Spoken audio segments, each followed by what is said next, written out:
We're in the process of going through camp. Obviously, I don't look at camp as ending until Saturday scrimmage. So we get through scrimmage 2.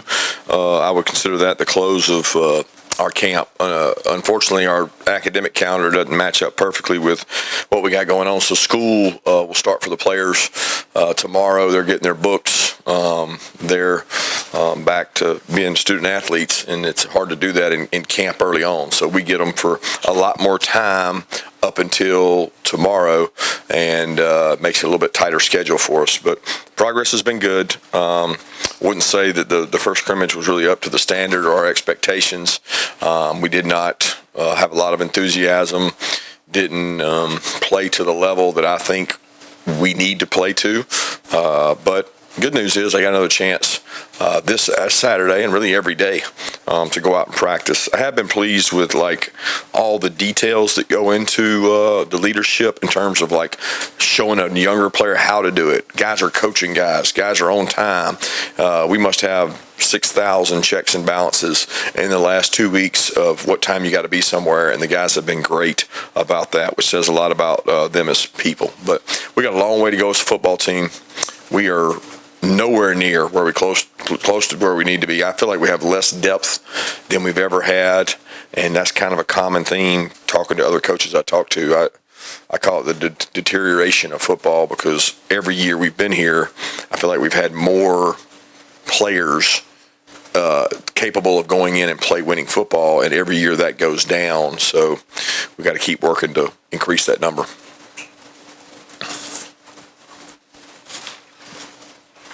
Yeah, Coach, I'm just curious, are injuries a byproduct of football at this time of the year when you're getting your football team prepared for the season? Or is there anything that you can do to maybe limit the exposure to that as a football coach while still remaining physical in practice? Yeah, it's the unanswerable question. I mean, how do you play football and practice football without getting injured? The guy that figures that out is going to be worth a lot of money, because you can't do that. You have to be smart. You have to be calculated. You have to know your positions. But, I mean, injuries are part of football year-round. It's not like this time of year. We don't really do anything different this time of year than we do in spring. We don't do anything really different this time of year than we do in November and December. Injuries are part of football, so we've been lucky so far. We haven't had significant injuries, but we have a lot of guys that are soft tissue, beat up, banged up, and we're trying to get them back.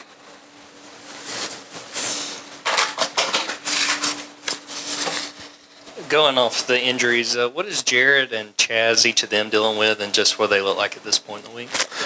Jared's doing well. He's been dealing with Achilles tendonitis. He's been great. He's worked on the side. He's been able to push, but it was able to do some things yesterday, and continues to ramp up his exposure and ramp up his reps. So he's doing well. Chaz is dealing with the soft tissue hamstring he's dealt with before, but he's been able to do some things too. He did more yesterday, and he'll do a little more today, but both dealing with some nagging injuries. Yeah, with the lack of depth, how much of that is because of the transfer portal and guys are just leaving the program more? And two, how much easier is it for a freshman now to find themselves in a position to help you guys from a depth standpoint, because there is just less of it at the upper levels? Yeah, I don't know if it's transfer portal or the deterioration of football. Could be less people playing. High schools not having as much of an opportunity to develop kids because their practice regimen and practice schedule is tougher. It's a trickle up effect. So we get the guys coming from the high school level, but do we have the same number of players? So you can't blame the transfer portal for that. I think we lose some continuity in terms of guys that have been in the program multiple years.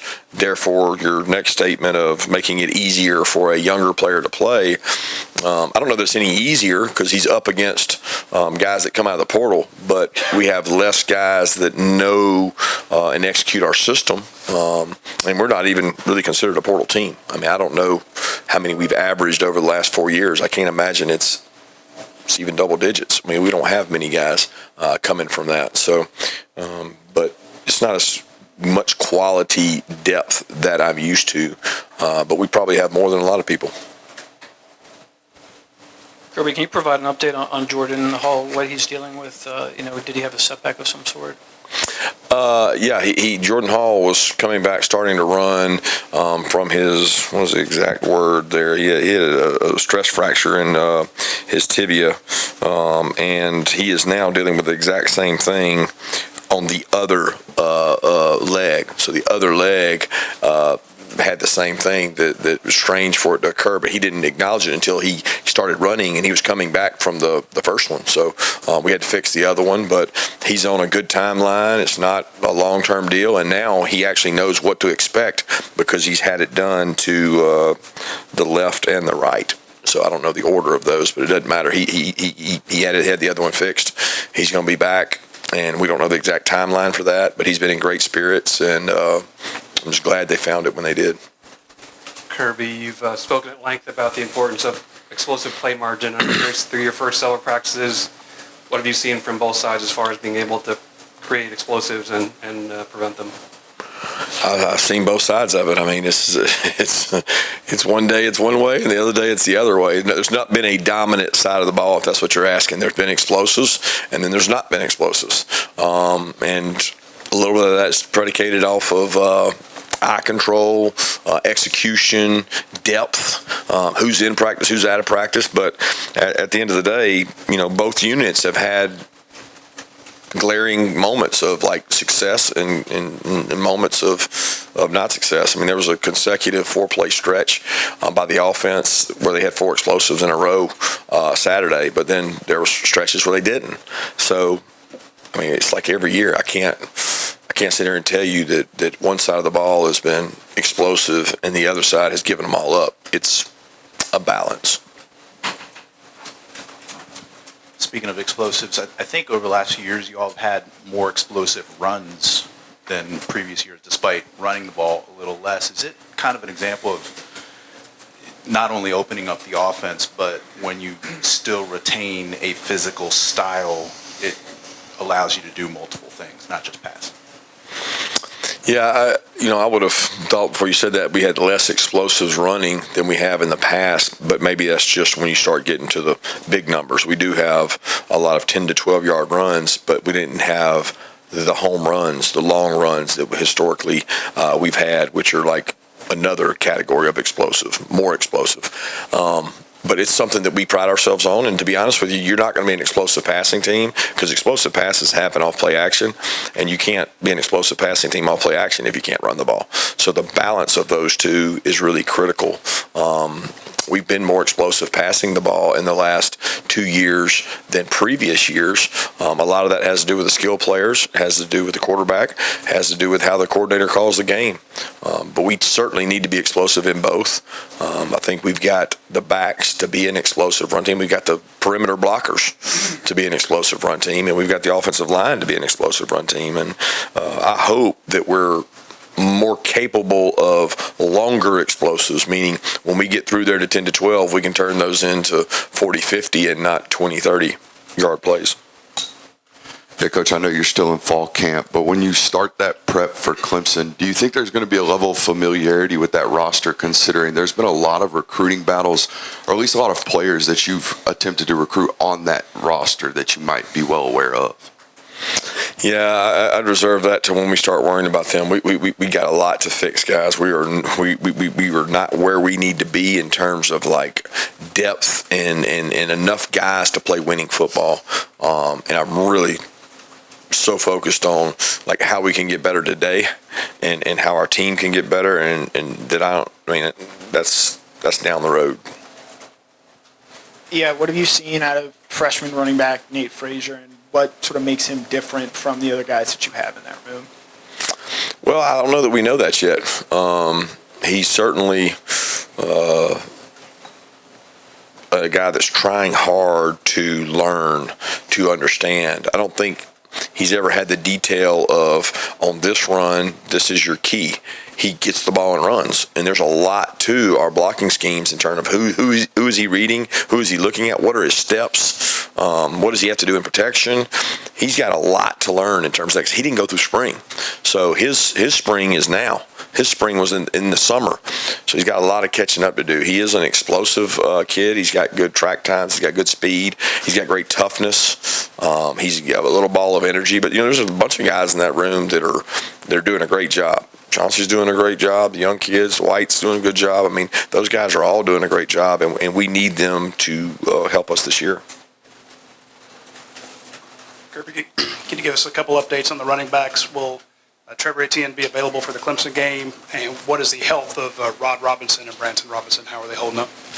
Yeah, that room has been really good in camp. They've worked really hard. Cash is a guy that people just don't give enough credit to, and he's a really good back. He's great picking things up. I feel like Trevor's the leader of the room and understands things and does a really good job of setting the tempo and setting the standard.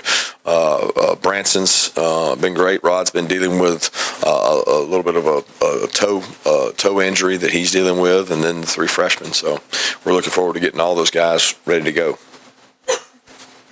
Kirby, two things. One, you were pretty open challenging Carson to become more assertive. Where is he at on that? And then two, you mentioned that his ability to be effective has a lot to do with the players around him and what they can pick up. And what have you seen in terms of progress there? Yeah, I think I talked about it a little bit. Like the ones can go out there and execute, get calls, line up. I mean, might not do it just right, but there's not a lot of eras. There's a good nucleus of 11 guys who've played a lot of football when you count Arian, Dylan, Oscar, Dom, and those guys. But there's not the depth around Carson at the skill positions that there's been in the past. And, it puts more pressure on him to probably feel like he's got to be perfect, to feel like he's got to make the right decision, the protection check, do this. And can I count on that guy that hadn't done it yet to do the right thing and trust that he's going to do it even though he may be a freshman? Those are things that Carson's he's got to get familiar with those other guys, and that's the hardest part in the depth is, we count on our quarterback to put us in the right play or make the right decision on so many plays, and Carson does a great job of that. I think he's had a very detailed, attentive camp. Assertive is not something that he is. He's just not naturally going to go out there and just be assertive vocally. He's assertive in his checks and he's assertive in his decision making. That's certainly much more important than just what he says to the group as a whole. What stood out to you about the defensive backs in that first scrimmage, and just where do you feel like that group as a whole is at this point in camp? Got a long way to go. We don't have a lot of proven playmakers. They have to prove it by how they play. They've got to have better eye control. We got to tackle much better. We did not tackle very well. We didn't run to the ball and punch the ball out at the level we need to. I got a lot of confidence in the players in the secondary. They have to go do it. Live action, scrimmage this Saturday, practices every day to get where we're going to be really comfortable with them. Coach, realizing you're in the midst of camp right now, it seems like there's a lot of traction about the all-scholarship model coming on pretty fast. And I'm just wondering, you guys are always in the throes of recruiting. How are you managing that when it comes to looking at your 2025 roster? Are you recruiting more guys in anticipation of that, or how are you kind of handling it?